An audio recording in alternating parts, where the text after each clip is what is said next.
വസ്ത്രധാരണത്തിന്റെ പേരിൽ ഏറ്റവും കൂടുതൽ ഫോക്കസ് ചെയ്യപ്പെടുകയും ഏറ്റവും അധികം ലൈംഗികത കലർന്ന പരിഹാസം നേരിടുകയും ചെയ്യുന്ന ഒരു വ്യക്തിയാണ് കേരളത്തിൽ ഹണി റോസ്. അവരെ കളിയാക്കിക്കൊണ്ട് ഷോർട്സ് റീൽസ് ചെയ്യുന്ന ഫാമിലി വ്ളോഗേഴ്സ് മുതൽ ഇന്റർവ്യൂ ചാനൽസ് പ്രമുഖ ആക്ഷേപഹാസ്യ അവതരണങ്ങൾ വരെ വന്നിട്ടുണ്ട്. ഈ അടുത്തും ഒന്ന് കണ്ടു മറിമായം എന്ന പരിപാടിയിൽ ആണും പെണ്ണും കൂട്ടം കൂടി ഒരു വ്യക്തിയെ സോഷ്യൽ മീഡിയ വഴി ഹരാസ് ചെയ്യുന്നതും ബോഡി ഷെയ്മിംഗ് ചെയ്യുന്നതും കേരളത്തിൽ ഇപ്പോൾ പതിവായിരിക്കുന്നു. അവർ ശരീര അളവുകൾ എടുത്തു കാണിക്കുന്ന തരത്തിലുള്ള വസ്ത്രങ്ങൾ ധരിച്ച് ഉദ്ഘാടനത്തിനെത്തുന്നു. അവർ കാണിക്കുന്ന അവരുടെ ശരീരഘടന ശരിക്കും ഫേക്ക് ആണ്, പാഡഡ് സംഭവങ്ങൾ വെച്ചാണ് അങ്ങനെ കാണിക്കുന്നത് എന്നിങ്ങനെയൊക്കെയാണ് ആക്ഷേപങ്ങളുടെ ഒരു പോക്ക്. ചില ആക്ഷേപങ്ങളോട് അവർ പ്രതികരിക്കുന്നതായി ശ്രദ്ധയിൽപ്പെട്ടിട്ടുണ്ട്. എന്നാൽ ഈ അടുത്ത് അറിയപ്പെടുന്ന അശ്ലീല വർത്തമാനം കൊണ്ട് മലയാളികളുടെ ഇടയിൽ തരംഗമായി മാറിയ ജ്വല്ലറി മുതലാളിയുടെ കടയുടെ ഒരു ഉദ്ഘാടനത്തിന് ഹണി പോയപ്പോൾ അയാളുടെ അടുത്തു നിന്നുണ്ടായ ഒരു അശ്ലീല പരാമർശത്തിൽ ഹണി പ്രതികരിച്ചതായി കണ്ടില്ല. ആ പരാമർശം വലിയ ചർച്ചയായപ്പോൾ അതിന് പ്രതികരിക്കാതിരുന്ന ഹണി റോസിനെ കണ്ടപ്പോൾ വ്യക്തിപരമായി വലിയ നിരാശ തോന്നി. അതിന് കാരണമുണ്ട്. ഈ വ്യക്തികളെ, അതായത് ഹണി റോസ്, ബോബി ചെമ്മണ്ണൂർ എന്നീ വ്യക്തികളെ അങ്ങോട്ട് മാറ്റി നിർത്തിയാൽ ഒരു സ്ത്രീയെ പൊതുസമൂഹത്തിന് മുന്നിൽ വെച്ച് ലൈംഗിക ചുവ കലർന്ന രീതിയിൽ ഒരാൾ ആക്ഷേപിച്ചിരിക്കുകയാണ്.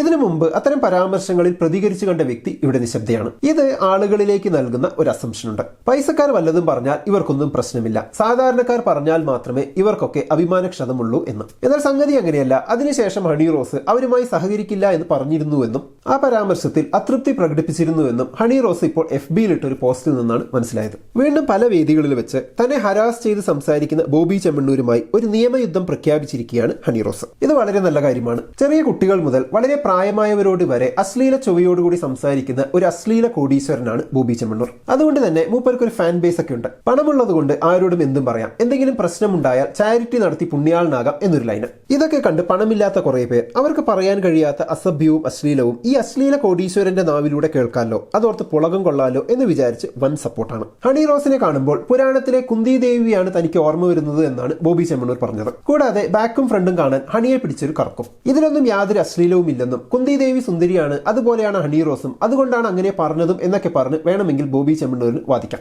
ആർക്കും ആരെയും കാണുമ്പോഴും മറ്റു പലരെയും ഒക്കെ പോലെ തോന്നാമല്ലോ, അത് സ്വാഭാവികമാണല്ലോ. പക്ഷെ ആ പറച്ചിലിൽ, ആ പിടിച്ചു കറക്കലിൽ പരിഹാസത്തിന് ഒരു അണ്ടർടോൺ ഉണ്ട് എന്നത് വ്യക്തമാണ്. ഉദാഹരണത്തിന് ഇയാൾ ഇങ്ങനെ പറയുന്ന വീഡിയോയുടെ താഴെ ഒരാൾ എഴുതി കണ്ടു, ഈ ബോബി ചെമ്മണ്ണൂരിനെ കാണുമ്പോൾ എനിക്ക് പുരാണത്തിലെ ശിഖണ്ഡിയാണ് ഓർമ്മ വരുന്നത് എന്ന്. പൊളിറ്റിക്കലി കറക്റ്റ് അല്ലാത്ത ഒരു സ്റ്റേറ്റ്മെന്റ് ആണിത്. പക്ഷെ അയാൾക്ക് വേണമെങ്കിൽ പറയാം, ശിഖണ്ഡിയുടെ നിഷേധാർഢ്യം ഞാൻ ബോബി ചെമ്മണ്ണൂരിൽ കണ്ടു, അതുകൊണ്ടാണ് അങ്ങനെ പറഞ്ഞത് എന്നൊക്കെ. ഒരു വ്യക്തിയെ പബ്ലിക്കിന് മുന്നിൽ ഒബ്ജക്ടിഫൈ ചെയ്ത് സംസാരിക്കാനോ അയാളെ ലൈംഗികത കലർന്ന വയലൻസിന്റെ അണ്ടർടോൺ ഉള്ള കമന്റുകൾ അടിക്കാനോ അയാളുടെ വസ്ത്രധാരണമോ അയാളുടെ പ്രൊഫഷനോ നിങ്ങൾക്ക് അനുവാദം തരുന്നുണ്ട് എന്നാണ് നിങ്ങൾ വിശ്വസിക്കുന്നതെങ്കിൽ നിങ്ങളുടെ ഉള്ളിൽ ഒരു മരപ്പാഴാണുള്ളത് എന്നതാണ് സത്യം. ഹണി റോസ് ചെയ്തു എന്ന് ഇക്കൂട്ടർ കരുതുന്ന കുറ്റം ശരീര അളവുകൾ കാണിക്കുന്ന വസ്ത്രം ധരിക്കുന്നു, പാഡഡ് സംഭവങ്ങൾ ഉപയോഗിക്കുന്നു എന്നതൊക്കെയാണല്ലോ. പിന്നെ ഇതൊക്കെ കൊണ്ട് ഉദ്ഘാടനം ചെയ്യാൻ വരുന്നു എന്നതും. ഇങ്ങനെ ചെയ്യുന്ന ഒരാളെ ഉദ്ഘാടനം ചെയ്യാൻ വിളിച്ചയാൾക്ക് എന്തും പറയാം, എന്തും ചെയ്യാം എന്നതാണ് ചിലരുടെ കണ്ടുപിടുത്തം. ഉദ്ഘാടനം ചെയ്യാൻ വിളിച്ച അതിന്റെ കൂടെ പിന്നെ അവരെ അങ്ങ് എന്തും പറഞ്ഞു കളയാം, ഡബിൾ മീനിങ്, സെക്ഷൽ ജോക്സ് ഒക്കെ അടിച്ച് ഫാൻസിനെ പുളകം കൊള്ളിക്കാം എന്നൊക്കെ കരുതിയ ഇങ്ങനെയിരിക്കും. ഇതിന്റെ ഇടയ്ക്ക് ഇതൊക്കെ ബോബി ചെമ്മണ്ണൂരിന്റെ ഒരു മാർക്കറ്റിംഗ് ടെക്നിക്കല്ലേ, കാഞ്ഞ ബുദ്ധിയാണ് പഹയന്, ആളൊരു പുലിയാണ്, ചുമ്മാ നല്ല പരസ്യം കിട്ടിയില്ലേ എന്നൊക്കെ പറഞ്ഞ് ബോബി ചെമ്മണ്ണൂരിനെ ഒരു മാർക്കറ്റിംഗ് ജീനിയസ് ആക്കുന്ന ചില അശ്ലീലം ഫാൻസിനെയും കണ്ടു.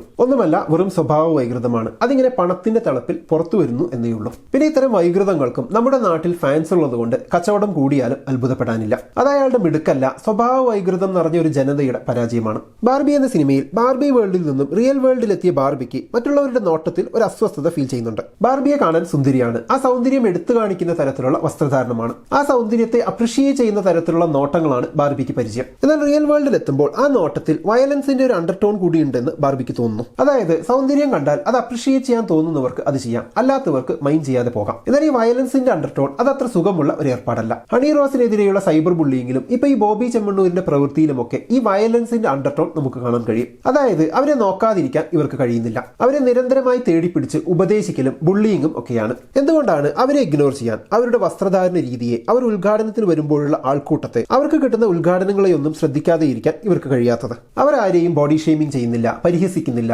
ആന്റി സോഷ്യൽ ആക്ടിവിറ്റീസിൽ ഏർപ്പെടുന്നില്ല, തെറ്റായ ആശയങ്ങൾ പ്രചരിപ്പിക്കുന്നില്ല, ജസ്റ്റ് ഉദ്ഘാടനം ചെയ്യുന്നു, പ്രത്യേക രീതിയിലുള്ള വസ്ത്രങ്ങൾ ധരിക്കുന്നു. ശരിക്കും നിങ്ങൾക്ക് ഇഷ്ടമില്ലെങ്കിൽ ഇഗ്നോർ ചെയ്യാവുന്നതേ ഉള്ളൂ. അതിനു പകരം വായിൽ വരുന്ന എല്ലാ അശ്ലീലവും പറഞ്ഞ് ചിലർ കമന്റ് ഇടുന്നു. എന്നിട്ട് അവരെക്കാൾ മാന്യന്മാരെന്ന് സ്വയം കരുതുന്നു. അവർ അത്തരം വസ്ത്രങ്ങൾ ധരിക്കുന്നത് കൊണ്ടാണ് ബോബി ചെമ്മണ്ണൂർ അങ്ങനെ പറഞ്ഞത്, അല്ലെങ്കിൽ ചെമ്മണ്ണൂർ സാർ ഒരു മാന്യനാണ് എന്നൊക്കെ പറയുന്നവരുണ്ട്. ബോബി സാറിന് വസ്ത്രം ഏതായാലും അശ്ലീലം പറയാൻ അതൊരു തടസ്സമല്ല എന്ന് ഇവർക്ക് അറിയാത്തതൊന്നുമല്ല. പക്ഷെ ബോബി സാറിന്റെ അശ്ലീലത്തിന് കൈയടിച്ചല്ലേ ശീലം. അപ്പൊ എന്താണ് ഈ ഒരു വിഷയത്തിൽ നിങ്ങളുടെ അഭിപ്രായം? കമന്റ് ബോക്സിൽ എഴുതുമല്ലോ. നമുക്ക് അടുത്ത വീഡിയോയിൽ വീണ്ടും കാണാം. ബൈ.